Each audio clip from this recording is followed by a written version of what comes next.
আশা করি সকলে ভালো আছেন। আশা করি সকলে ঈদ অনেক ভালো কাটলো। কিন্তু এখন তো আমাদের আর থেমে থাকলে চলবে না, আমাদের আমাদের কাজগুলো কন্টিনিউ করতে হবে। তো আজকে আমরা যে টপিকটা নিয়ে আলোচনা করব সেটা হলো হিসাব বিজ্ঞানের নগদান বই, যেখান থেকে সবসময় একটা প্রশ্ন থাকে। তো চলুন শুরু করা যাক।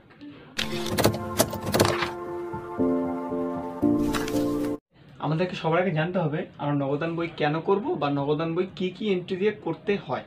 আচ্ছা, মনে রাখতে হবে নগদান বই মানে হলো যে সকল লেনদেন নগদে সংগঠিত হয়, যে সকল লেনদেন নগদে সংগঠিত হয় সেই সকল লেনদেনগুলো যে বইতে লিপিবদ্ধ করা হয় তাকেই বলা হয় নগদান বই। আচ্ছা, এখানে একটু উল্লেখ করে দিই, নগদান বইয়ে আমরা দু ধরনের এন্ট্রি রাখি। একটা হলো নগদ প্লাস ব্যাংক, অর্থাৎ এই ব্যাংক মানে আমরা নগদ টাকার সমান বুঝি।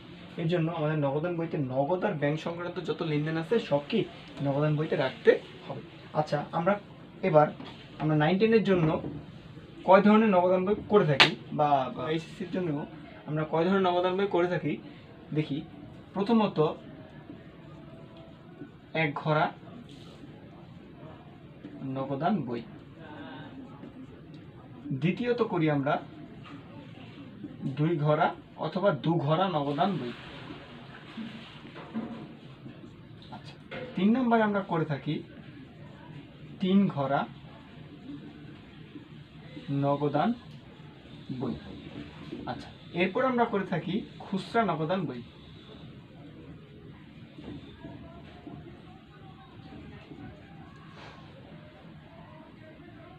এক ঘর নগদান বই ততটা আসে না, এটা অনেক কম। 9, 10-এ আসলে আসতেও পারে, কিন্তু ইন্টারমিডিয়েটে যারা পড়াশোনা করে তাদেরকে এক ঘর নগদান বই কখনোই দেয় না। আচ্ছা, 2 ঘর নগদান বই আসতে পারে। এইটার আর এইটার দুইটা 100%, যে কোনো একটা,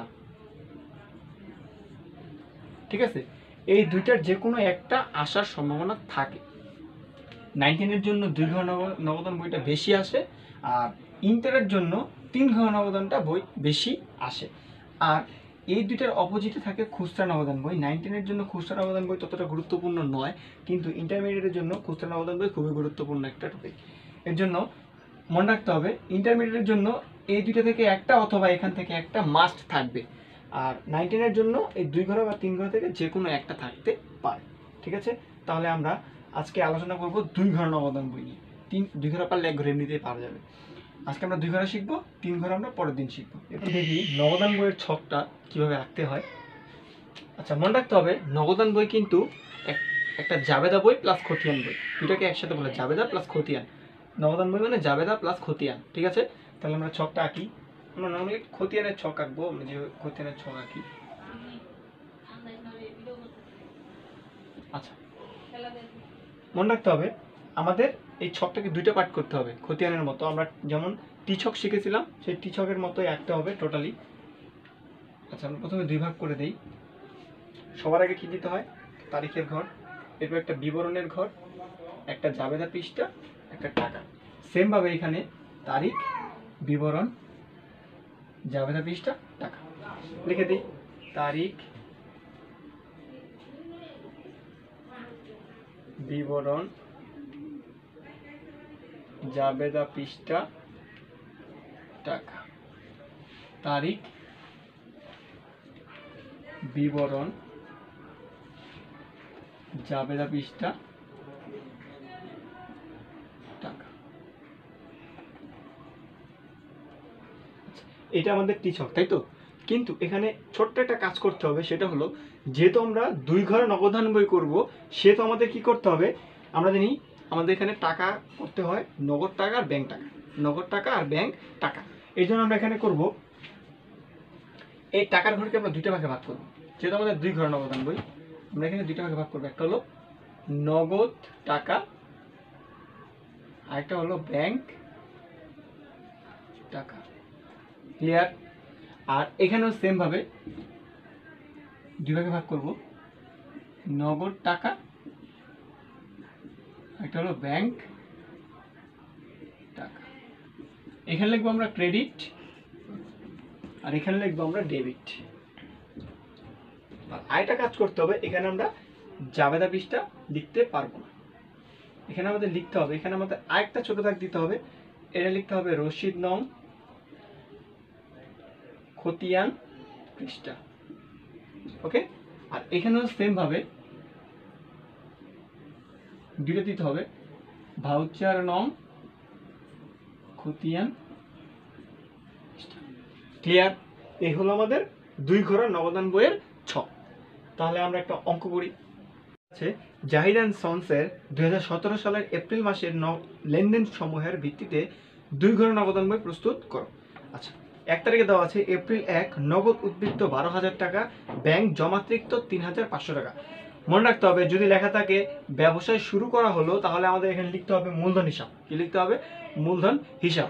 আর যদি আমাদের ব্যবসা শুরু না করা থাকে, যদি লেখা থাকে উদ্বৃত্ত ছিল, তাহলে আমরা লিখবো ব্যালেন্স বিডি।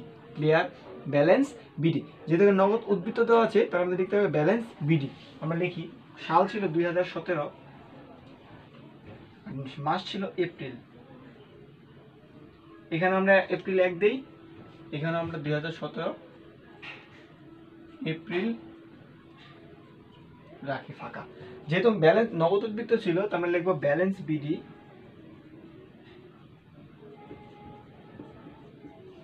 নগদ উদ্বৃত্ত ছিল আমাদের 12,000 টাকা, আমি লিখে দিই নগদের ঘরে 12,000 টাকা। আচ্ছা, এখানে ছিল ব্যাংক জমাতিরিক্ত, মানে বুঝতে হবে ব্যাংক জমাতিরিক্ত মানে দায়, ক্রেডিট পাশে বসে। ব্যাংক জমাতিরিক্ত মানে দায়, ক্রেডিট পাশে বসে। তাহলে আমরা কি করতে হবে, এখানে আমাদের আবার 1 তারিখ দিয়ে লিখতে হবে ব্যালেন্স বিডি, ব্যাংকের ঘরে 3,500 টাকা। ক্লিয়ার? ব্যাংকের ঘরে 3,500 টাকা। আচ্ছা, এরপর লেখা আছে 2 তারিখে ব্যাংকে জমা দেওয়া হলো 4,000 টাকা। যাবে দেখি ব্যাংক হিসাব ডেবিট, নগদান হিসাব ক্রেডিট। যেহেতু আমাদের ব্যাংকে টাকা বৃদ্ধি পাচ্ছে, ব্যাংক হিসাব ডেবিট। যেহেতু নগদ টাকা কমছে, নগদান হিসাব ক্রেডিট। আর মনে রাখতে হবে যদি নগদ আর ব্যাংক একসাথে পরিবর্তন হয়, তাহলে সেটাকে বলে কন্ট্রা এন্ট্রি। কি বলে? Contra entry. তাহলে কি করবো আমরা, দুই পাশেই তারিখ দেবো। কয় তারিখ? 2 তারিখ। এখানেও 2 তারিখ, এখানেও 2 তারিখ। আগে আমরা টাকাটা বসাই। মনে রাখতে হবে যদি আমরা এইভাবে টাকা বসাই, তাহলে আমাদের কখনো ভুল যাবে না। ব্যাংক হিসাব ডেবিট, তার মানে কি ব্যাংকের টাকা বৃদ্ধি পায়। আমরা জানি ডেবিট পাশে টাকা বাড়ে, ব্যাংক হিসাব ডেবিট, ডেবিট পাশে আমরা ব্যাংকের ঘরে টাকা লিখবো 4,000 টাকা। তারিখ বরাবর 4,000 টাকা লিখে দিলাম। আর যেহেতু আমার নগদান হিসাব ক্রেডিট, তার মানে ক্রেডিট পাশে নগদের ঘরে টাকা, 4,000 টাকা নগদের ঘরে লিখে দিলাম। এইবার মনে রাখতে হবে যেহেতু আমরা খতিয়ান করছি, খতিয়ানের নিয়ম কি, আমাদের যে হিসেবে টাকাটা লিখবো তার উল্টা হিসেবের নামটা লিখতে হবে। তাহলে আমরা এখানে ব্যাংকের টাকা লিখেছি, এখানে আমরা লিখবো নগদান হিসাব। কি লিখবো? নগদান হিসাব। আর এখানে আমরা নগদের টাকা লিখেছি, এখানে লিখবো ব্যাংক হিসাব। ক্লিয়ার? আর আরেকটা কাজ করতে হবে, সেটা হলো খতিয়ান পৃষ্ঠার ঘরে অথবা এখানে ব্র্যাকেট দিয়ে লিখে দিতে হবে সি। যেহেতু কন্ট্রা এন্ট্রি, লিখে দিতে হবে সি। ওকে, এরপরে 5 তারিখে যাই। 5 তারিখে লিখে আছে পণ্য বিক্রয় নগদে 2,500 টাকা ও চেকে 1,500 টাকা। আচ্ছা, আমরা আগে জাবেদা পড়ি। যেহেতু পণ্য বিক্রয়, আমরা জাবেদা লিখতে পারি নগদান হিসাব ডেবিট, ব্যাংক হিসাব ডেবিট, বিক্রয় হিসাব ক্রেডিট। কি বললাম? নগদান হিসাব ডেবিট, ব্যাংক হিসাব ডেবিট, বিক্রয় হিসাব ক্রেডিট। তাহলে নগদ আর ব্যাংক যেহেতু ডেবিট পাশে আছে, তাহলে টাকাটাও ডেবিট পাশেই বসবে। আমরা কি লিখবো? 5 তারিখ বিক্রয় হিসাব, কারণ নগদ আর ব্যাংকের বিপরীতে আমাদের ছিল বিক্রয় হিসাব। এই জন্য আমরা এখানে কি লিখবো? বিক্রয় হিসাব। নগদে ছিল 2,500 টাকা, চেকে ছিল 1,500 টাকা। লিখে দিই নগদে 2,500 টাকা, চেকে 1,500 টাকা। ওকে, এরপরে লেখা আছে রাজীবের নিকট হতে 3,000 টাকার পণ্য ক্রয় করে নগদে 2,000 টাকা প্রদান। তার মানে আমরা কি বুঝতে পারলাম, আমরা একজনের কাছ থেকে পণ্য ক্রয় করেছি 3,000 টাকার, কিন্তু দিয়েছি কত? 2,000 টাকা। তার মানে 1,000 টাকা কি আছে? বাকি। আর যেহেতু এটা নগদান বই, এখানে বাকি লেনদেন অন্তর্ভুক্ত হবে না। শুধুমাত্র যত টাকা আমরা নগদে লেনদেন করেছি সেই লেনদেনটা এখানে অন্তর্ভুক্ত হবে। তাহলে আমরা জাবেদা কি দিতে পারি? নগদান হিসাব ক্রয় হিসাব ডেবিট, নগদান হিসাব ক্রেডিট 2,000 টাকা, আর পাওনাদার রাজীব হিসাব ক্রেডিট 1,000 টাকা। ক্লিয়ার? তাহলে যেহেতু নগদান হিসাব ক্রেডিট, আমরা ক্রেডিট পাশে লিখবো কত টাকা? 8 তারিখ আমরা লিখবো ক্রয় হিসাব। যেহেতু নগদে 2,000 টাকা আমরা ক্রয় করেছি, 2,000 টাকা এখানে লিখে দেবো, আর 1,000 টাকা বাকি থেকে যাবে, ওটা এখানে লেখা দরকার নেই। আচ্ছা, এরপরে লেখা আছে মালিকের ব্যক্তিগত খরচ ব্যবসায় হতে পরিশোধ করা হলে 1000 টাকা। মনে রাখতে হবে মালিকের যদি কোনো ব্যক্তিগত খরচ ব্যবসা থেকে পরিশোধ করা হয় তাহলে সেটাকে এক কথায় আমরা বলতে পারি উত্তোলন। যেমন জীবন বীমা প্রিমিয়াম, আয়কর, এগুলো সব কি মালিকের ব্যক্তিগত খরচ। তাহলে এখানে নামটা উল্লেখ করেনি, কিন্তু সেটাকে আমরা কি বলতে পারি উত্তোলন। জাবেদা কি হয় উত্তোলন হিসাব ডেবিট, নগদান হিসাব ক্রেডিট। যেহেতু নগদান হিসাব ক্রেডিট সেহেতু আমরা ক্রেডিট পাশে টাকাটা লিখবো। তাহলে এটা হলো 14 তারিখ। আমরা কি লিখবো বিপরীত হিসাবে আমাদের ছিল উত্তোলন হিসাবে, যে আমরা এখানে লিখবো উত্তোলন। আচ্ছা, যেহেতু টাকাটা নগদে নিয়েছে সেহেতু আমরা টাকাটা কোথায় লিখবো নগদের ঘরে 1000 টাকা। আচ্ছা, এরপরে লেখা আছে রাজীবকে চেক প্রদান 1000 টাকা। আচ্ছা বলুন তো এই রাজীবটা কে? দেখুন 8 তারিখে অন্য ক্রয় করা হয়েছিল 3000 টাকা, কিন্তু আমরা প্রদান করেছিলাম 2000, দেইনি কত 1000 বাকি ছিল, সেই টাকা আমরা প্রদান করছি 1000 টাকা। তাহলে আমাদের জাবেদাকে দিতে হবে পাওনাদার রাজীব হিসাব ডেবিট, নগদান হিসাব ক্রেডিট, সরি যেহেতু চেক ব্যাংক, পাওনাদার রাজীব হিসাব ডেবিট, ব্যাংক হিসাব ক্রেডিট। ক্লিয়ার? তাহলে আমরা কি করবো, যেহেতু ব্যাংক হিসাব ক্রেডিট আছে আমরা ক্রেডিট পাশে বসাবো। কয় তারিখ? 19 তারিখ। এখানে আমরা লিখবো কি রাজীব হিসাব। আচ্ছা কত টাকা? রাজীব হিসাব ছিল 1000 টাকা, আমরা 1000 টাকা ব্যাংকে করে লিখবো, যেহেতু চেক ছিল, চেক মানে ব্যাংক, চেক মানে কি ব্যাংক। ওকে। আচ্ছা এরপরে আমরা যাই 23 তারিখ। মামুনের কাছ থেকে প্রাপ্তি 5000 টাকা। কত টাকা? 5000 টাকা আমরা পেয়েছি। তোমরা জাবেদা কি লিখতে পারি নগদান হিসাব ডেবিট আর দেনাদার মামুন হিসাব ক্রেডিট, কারণ যাদের কাছ থেকে আমরা টাকা পাই তাদেরকে বলা হয় দেনাদার। নগদান হিসাব ডেবিট, দেনাদার মামুন হিসাব ক্রেডিট। তাহলে নগদান হিসাব যেহেতু ডেবিট আমরা ডেবিট পাশে বসাবো। কয় তারিখ? 19 তারিখ। আমরা লিখবো মামুন হিসাব। কয় টাকা? যেহেতু আমরা 5000 টাকা পেয়েছি আমরা নগদ করে 5000 টাকা লিখে দেবো। ওকে। এখন যাই 24 তারিখে। লেখা আছে মাসুদকে প্রদান 5000 টাকা। আচ্ছা এখানে 23 তারিখ হবে, 19 তারিখ হবে না।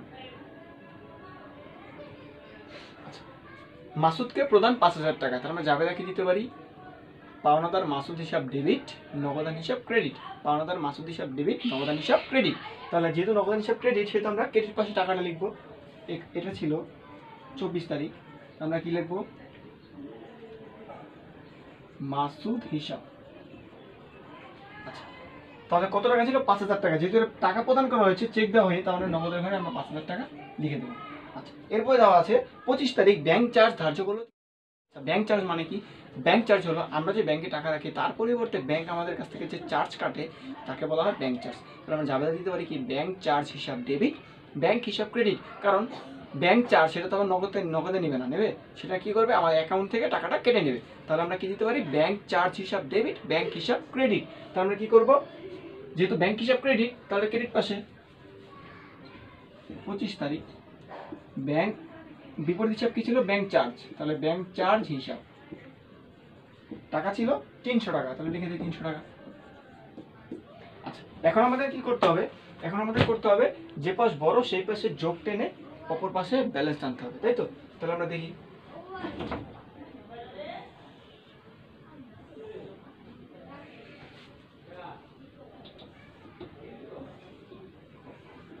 আচ্ছা মনে রাখতে হবে ডেবিট পাশের নগদের সাথে ক্রেডিট পাশের নগদের সম্পর্ক, আর ডেবিট পাশের ব্যাংকের সাথে ক্রেডিট পাশের ব্যাংকের সম্পর্ক।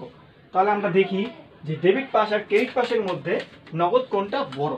আচ্ছা এখানে আমরা দেখতে পাচ্ছি 12,000, 2500 আর 5000, আর ওর পাশে 4000, মানে দেখতে পাচ্ছি এই পাশে টাকাটা বড়। তাহলে 12,000 যোগ 2500 যোগ 5000, তাহলে আমাদের টাকা হয় 19,500 টাকা। আমরা এখানে লিখে দিই 19,500 টাকা। এই 19,500 টাকা আমরা ক্রেডিট পাশে টানবো, এখানে লিখে দিই 19,500 টাকা। এবার এই 19,500 টাকা থেকে এই টাকাগুলো মাইনাস করতে হবে। মাইনাস করলে আমরা যে টাকাটা পাবো তাকে বলে উদ্বৃত্ত। তাহলে আমরা কি করবো মাইনাস 4,000, 2,000, 6,000, 7,000, 7,5, 12,000 টাকা। তাহলে আমরা 12,000 টাকা মাইনাস করে দিই, আমাদের থাকে 7,500 টাকা। আমরা এখানে লিখবো 7,500 টাকা।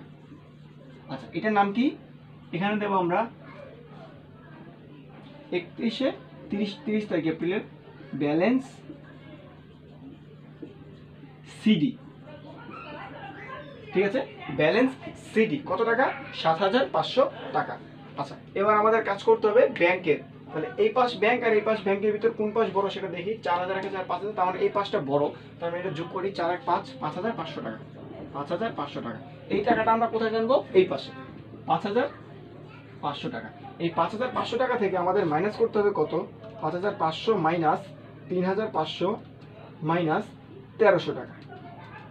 মাইনাস করলে থাকে আমাদের 700 টাকা। এখানে কত দেবো? 700 টাকা। তার মানে আমাদের ব্যালেন্স সিডি কত পেলাম? 7,500 টাকা নগদে আর 700 টাকা ব্যাংকে। এবার যেটা আমাদের এই মাসের শেষ তারিখে ব্যালেন্স সিডি, সেটা আমার পরবর্তী মাসের প্রথম তারিখে ব্যালেন্স বিডি। আমরা কি করব? এপ্রিলের পর আমরা জানি মে মাস, মে মাসের 1 তারিখ, মে মাসের 1 তারিখ। তাহলে লিখবো আমরা ব্যালেন্স